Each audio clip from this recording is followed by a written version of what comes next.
은퇴 시기 전후로는 이런저런 불안과 다양한 감정이 교차하게 되는데요. 더욱이 100세 시대의 은퇴는 새로운 삶을 시작하는 기대보다 걱정이 앞서는 게 사실입니다. 주변에 은퇴하신 분들을 만나보면 다들 한결같이 하는 얘기가 있습니다. 소득이 줄어든다고 생각하니 이상하게 마음이 불편해요. 생활비는 물론이고 이런저런 명목의 돈 지출과 관련해서 배우자와 말다툼도 자주 하게 되네요. 노후에 재산이 많고 적음을 떠나 생활비 지출로 갈등을 빚는 경우도 의외로 많습니다. 우리나라 중년들의 희망 은퇴 나이는 65세인데 반해 현실은 이보다 10년 이상 빠른 50대 초중반인 것으로 조사되었습니다. 이러한 이유 등으로 노후의 적정 생활비는 평균 369만 원이지만 실제 현실은 212만 원에 불과했는데요. 더 큰 문제는 우리나라 국민 52% 정도는 노후 준비를 시작도 못한 상황이라 노년기의 생존 리스크에 그대로 노출되어 있는 실정입니다. 이처럼 성공적으로 잘 나가던 사람들도 은퇴를 하게 되면 남은 인생에 대한 불안과 경제적인 압박감으로 마음이 급해져서 돌이킬 수 없는 악수를 두는 경우가 많이 있습니다. 주변에서 말려도 나는 다르다면서 굳이 그 길을 시작하시는 분들이 계십니다. 그래서 오늘은 은퇴 전문가들이 꼽은 은퇴 후에 패인되는 지름길 5가지에 대해 알려드리려고 합니다. 은퇴 후 절대 하지 말아야 하는 첫 번째는 잘 모르는 분야에 절대 투자하지 않기입니다. 아침부터 저녁까지 밤낮 없이 회사에 매여 살다가 갑자기 아침에 갈 곳도 없고 집에 있자니 가족들 눈치도 보이고 무언가를 해야겠다는 생각이 점점 더 사람을 조급하게 만드는데요. 그래서 이 사람 저 사람 만나다가 안 해본 것에 투자하게 됩니다. 은퇴 이후 절대 하지 말아야 할 것 중 첫 번째가 살면서 한 번도 해보지 않은 것에 돈을 투자하는 것입니다. 지금 세상이 너나 할 거 없이 먹고 살기 힘든 세상입니다. 그렇다 보니 어르신들같이 순진한 퇴직자들의 은퇴 자금과 퇴직금을 노리는 사기꾼들이 천지입니다. 특히 그들이 노리는 사람은 평생 회사라는 테두리 안에서 일만 하느라 바깥 세상 물정을 잘 모르는 사람들인데요. 은퇴했거나 은퇴를 앞두고 있는 노년층 분들은 자기 은퇴 자산이 부족하다고 느끼는 나머지 자신이 잘 알지 못하는 분야에 대한 투자를 공격적으로 그리고 과감하게 하는 경향이 강합니다. 빨리 큰 효과를 거둬야 한다는 강박 때문이라고 생각되는데요. 이 시기에 가장 중요한 포인트는 은퇴 자산을 크게 불리는 것이 아니라 적정한 수익을 거두면서 잘 지키는 것입니다. 투자 사기를 치는 사람들의 언변은 그 누구도 따라갈 수 없습니다. 투자자의 주머니 속에서 돈이 나오게 만들려면 얼마나 말을 잘할까요? 모르는 사람이든 지인이든 상관없이 누군가로부터 귀가 솔깃한 투자 권유를 받는다면 먼저 그 사업이 성공 가능한 것인지 충분히 생각하고 알아보셔야 합니다. 다시 한번 강조드립니다. 은퇴 자금을 지키는 제1원칙은 바로 모르는 분야에 투자하지 마라, 아는 것에 투자하라입니다. 반대로 생각해보면 나 스스로 아는 것이 많다면 남들보다 투자를 할 수 있는 분야가 다양해지고 보다 안정적인 자금 운용이 가능해질 수도 있다는 의미겠지요.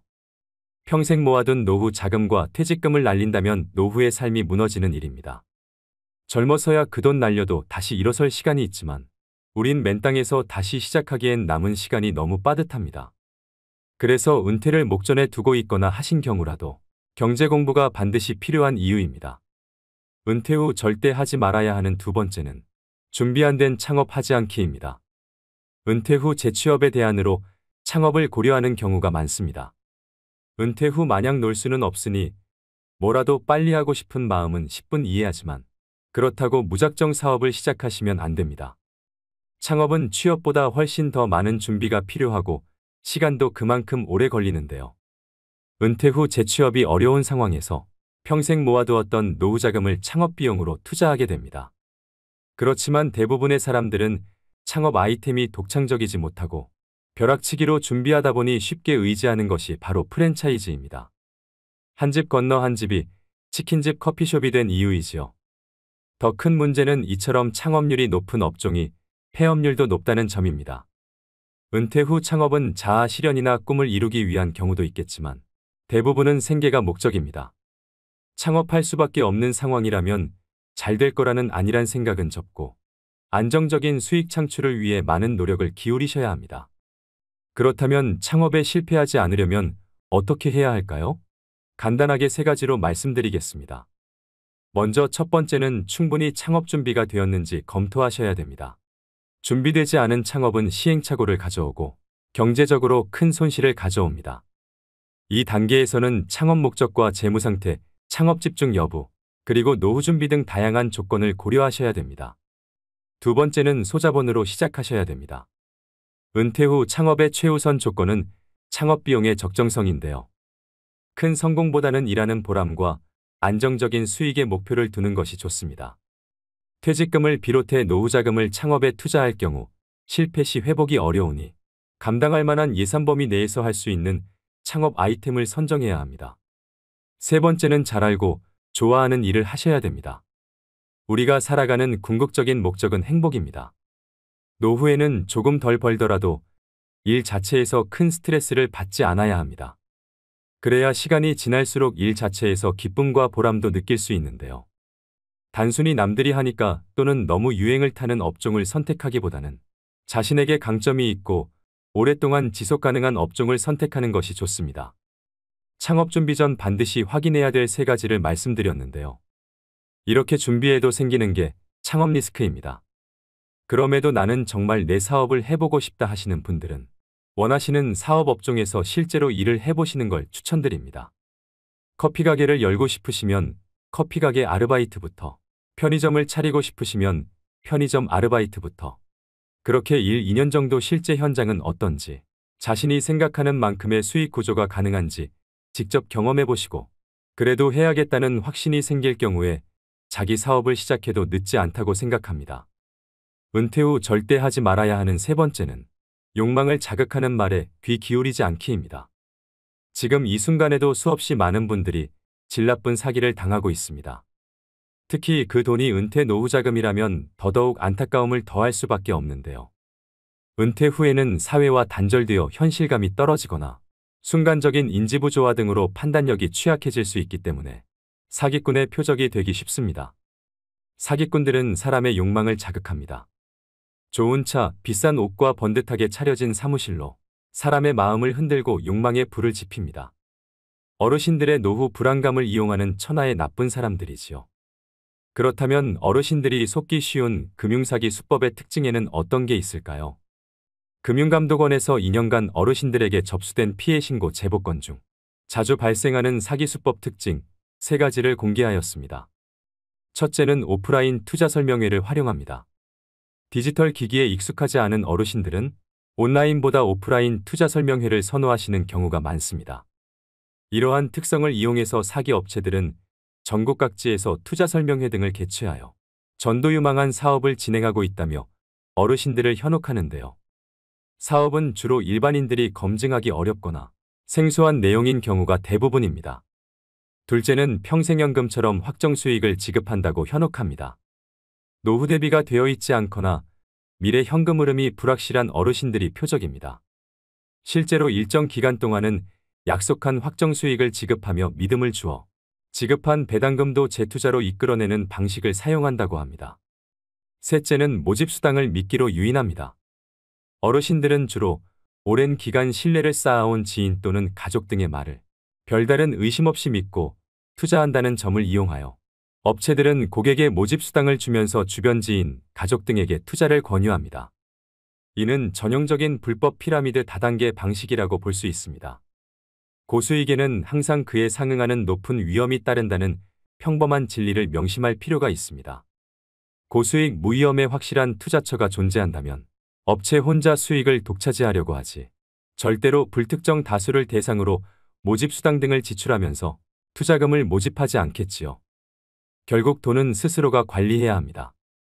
조언은 어때 그 조언을 판별하고 결정하는 것은 그 돈을 사용하는 본인이 현명하게 행동해야 합니다. 각자도생이란 단어를 들어보셨을 겁니다. 너무 차가운 단어로 느껴질 수 있겠지만 젊어서든 늙어서 나중에 오든 결국 이 돈의 관리는 자기 자신의 수많은 고통과 고민 속에서 나오는 결과물이라고 생각합니다. 부자의 4가지 능력 중에는 그 돈을 유지하는 능력이 있는데요. 돈을 벌고 모으는 능력도 중요하지만 돈을 유지하는 능력은 반드시 배우고 지니셔야 됩니다. 은퇴 후 절대 하지 말아야 하는 4번째는 무언가를 배우기에 늦었다고 생각하지 않기입니다. 노후 준비를 망치는 또 다른 생각은 무언가를 배우기에는 늦은 때라고 인지하는 것입니다. 중장년이시라면 100세 시대에 이제 겨우 반을 사신 것뿐입니다. 머리가 굳고 습득이 느리기 때문에 혹은 이 나이에 배우는 것은 큰 의미가 없다는 생각을 하는 경우가 많은데요. 요즘엔 노후 연령이 늘어나는 만큼 제2의 직업이나 취미를 갖는 것이 매우 중요합니다. 나는 딱히 하고 싶은 취미도 일도 없다 하시면 국가 지원 제도를 활용해서 자격증을 따보시는 것도 방법인데요. 은퇴 후 남성 중장년들이 가장 많이 취득하는 자격증인 지게차 운전 자격증과 굴삭기 자격증은 60대, 70대까지도 현역으로 일하시는 분들이 계십니다. 그럼 50대 중반이나 후반의 자격증을 따도 10년은 더 일할 수 있다는 얘기겠지요.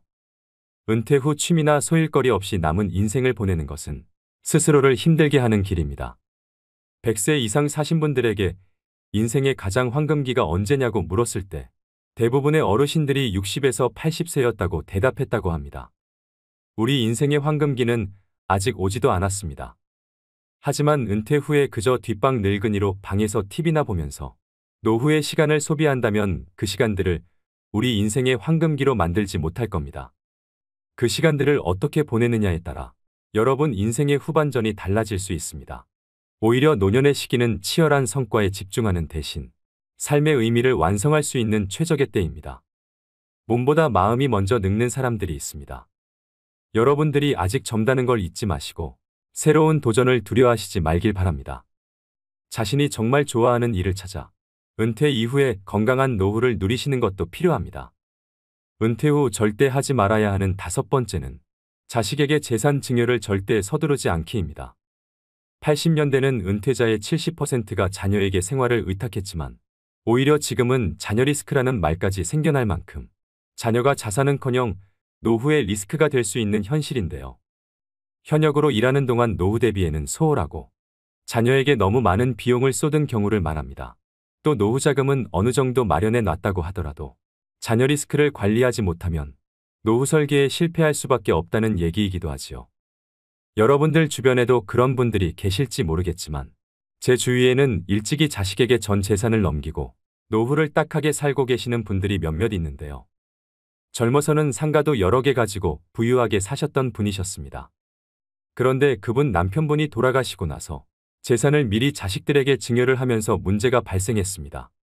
그 과정에서 자식들끼리도 서로 더 가지려고 싸움이 나서 지금은 그 자식들끼리도 서로 안 보고 산다고 합니다. 자기 살던 집까지 큰아들 명의로 넘겨줬는데 재산 넘겨받고 나서 부모를 안면몰수 해버리더랍니다. 할머니가 집에서 구박을 받다 받다 나중에 아들 딸집 전전하다가 이제는 그마저도 여의치 않아서 혼자 방 하나 얻어서 청소일 하시면서 사신다고 합니다. 재산증여뿐만 아니라 자식 사업자금이니 결혼자금이니 하면서 과도하게 자녀를 지원하는 분들이 계십니다. 자식이 사업하는데 돈이 급하다고 자신이 살고 있는 집을 담보로 대출을 받아준다든가 자식 번듯하게 결혼시키려고 노후자금으로 모아둔 돈 탈탈 털어 자식에게 주시면 안 됩니다. 자식은 나이가 60, 70을 먹어도 자식이라고 남들보다 더 챙겨서 시집 장가 보내고 싶은 마음도 알겠고 사업자금 쪼들여서 고생하는 거 보면 어떻게든 도와주고 싶은 마음도 알겠지만 자신이 가진 재산을 올인하시는 건 절대 안 됩니다. 물론 자녀를 리스크라고 부르는 주장에 동의하시지 않는 분들도 계시겠지만 한 번쯤은 생각해 보셔야 되는 현실적인 문제입니다. 자식 사랑에도 절제가 필요합니다. 자녀 리스크를 줄일 수 있는 가장 기본적인 방법으로 모든 것을 책임져 주려고 하기보다는 자녀 스스로가 한 사람으로 성장하도록 지켜보면서 도와주는 역할 정도를 감당하고 부모도 정서적 경제적으로 계속 노후를 준비하셔야 됩니다. 오히려 빨리 선을 그어주어야 그 안에서 자기의 길을 준비할 수 있게 됩니다. 그리고 그 이상 해주지 못하는 것에 대해서 부모가 미안해할 필요도 없습니다. 부모와 자식 서로가 독립된 존재로 온전히 서 있는 사람이 되면 됩니다. 늙어서는 돈을 꼭 움켜쥐고 계셔야 합니다. 명심하셔야 합니다. 증여는 죽기 직전에 해도 늦지 않습니다. 은퇴 후에 하면 폐인되기 딱 좋은 5가지에 대해서 말씀드렸습니다. 마음이 급하면 귀를 닫게 되고 인생 망치는 결정을 할 수 있습니다. 급할수록 돌아가라는 말이 있듯이 말씀드린 리스크를 항상 유의하시고 천천히 노후 준비에 대해 공부하면서 한 걸음 한 걸음 앞으로 나아가셔야 합니다. 그렇다면 은퇴 후 30년 이상의 노후 준비에 꼭 필요한 항목들은 무엇일까요? 은퇴연구소에서는 노후 준비에 OF가 필요하다고 하는데요. F로 시작하는 5가지가 행복한 노후를 만들어준다고 합니다. 먼저 첫 번째는 돈 파이낸스입니다. 노후에는 국민연금과 퇴직연금 그리고 개인연금의 3층 연금으로 노후의 월급인 연금 준비가 필요합니다. 또 노후 준비는 빠르면 빠를수록 좋고 현역으로 오래 일해서 전략적으로 노후 준비를 하셔야 됩니다. 여기서 반드시 확인해야 하는 부분이 퇴직연금과 개인연금은 수령받는 금액과 수령할 수 있는 기간이 있다는 점입니다. 죽을 때까지라는 모호한 기간을 예측할 수 없기 때문에 수령 기간이 짧으면 많은 금액을 받을 수 있지만 본인이 생각한 것보다 더 오래 산다면 퇴직연금과 개인연금은 고갈됩니다. 그래서 추가로 주택연금을 가입하시는 분들이 최근 많이 늘었습니다. 100세 시대에 늙는 것도 서러운데 금전적인 문제까지 늙어서 해결해야 한다면 더 서글퍼지지 않을까 생각합니다. 노후에는 집 한 채보다는 현금 흐름이 나오는 연금이 중요해서 3층 연금으로 노후의 월급인 연금을 반드시 준비하셔야 됩니다. 두 번째는 건강 피트니스입니다. 건강하게 신체 나이를 줄여주는 가장 확실한 방법이 바로 마음 습관입니다. 즉 스트레스 관리법인데요. 웃으면 복이 와요가 아닙니다. 웃으면 건강해집니다. 돈으로는 살 수 없지만 인체에서 특정 조건에서 생성되는 강력한 암치료제가 바로 엔돌핀, 세로토닌과 도파민입니다. 나이 들수록 많이 웃고 사셔야 됩니다. 그리고 나이가 들면 찾아오는 고질병이 있습니다. 고혈압, 고지혈, 당뇨인데요. 히포크라테스가 말하길 음식으로 고치지 못하는 병은 약으로도 고치지 못한다는 말이 있습니다. 약에 의존하기보다는 같은 값이라면 저염식 건강식으로 균형 잡힌 규칙적인 식사가 더 도움이 됩니다. 또 가까운 거리는 걸어 다니시고 대중교통을 애용하는 습관이 오래 사는 지름길입니다. 돈, 배우자 그리고 좋은 친구가 있다 하더라도 건강이 없다면 모든 것을 잃어버린다는 걸 명심하셔야 됩니다. 세 번째는 소일거리 필드입니다. 소득을 올리는 일거리뿐 아니라 은퇴 후 남는 시간을 보람차면서도 재미있게 보낼 수 있는 소일거리를 의미하는데요. 100세 시대인 만큼 은퇴 후 3, 40년을 어떻게 보낼 건지 은퇴 전에 미리 준비하고 노후에는 자신이 감당할 수 있는 비용도 고려하면서 취미를 만드는 게 좋습니다. 직장 다닐 때는 직장이 필드겠지만 은퇴한 후의 필드는 달라집니다. 파크골프나 글쓰기, 그림 그리기 같은 취미 활동이나 봉사활동 등으로 바뀌는데요. 이때 다시 한번 강조드리는 점은 꼭 소득을 얻기 위한 일자리가 아니더라도 내 시간을 의미 있게 보낼 수 있는 소일거리를 찾아야 노후에 많은 시간을 알차게 보내실 수 있습니다. 네 번째는 친구 프렌즈입니다. 돈 있고 할 일이 있어도 친구가 없으면 재미없는 삶이 될 수밖에 없습니다. 노년기에는 가족과 친구, 지역사회와의 관계를 유지하는 것이 정서적 안정과 삶의 만족도에 중요합니다. 정기적인 사회적 활동은 고립감을 줄이고 행복감을 증진시키는데요.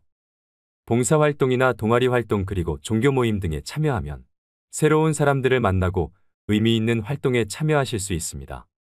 노년이 되면 마음이 경직되게 마련입니다. 이럴 때 마음이 젊고 신세대처럼 행동하는 친구와 어울리시는 걸 추천드립니다. 다섯 번째는 재미펀입니다. 돈도 소일거리도 어느 정도 있고 사랑하는 배우자와 자녀, 그리고 좋아하는 친구들이 있다면 부러울 게 없습니다. 인생이 재미있고 즐거울 것입니다. 열심히 일한 당신 떠나라. 이 말보다 더 좋은 말이 어디 있을까요?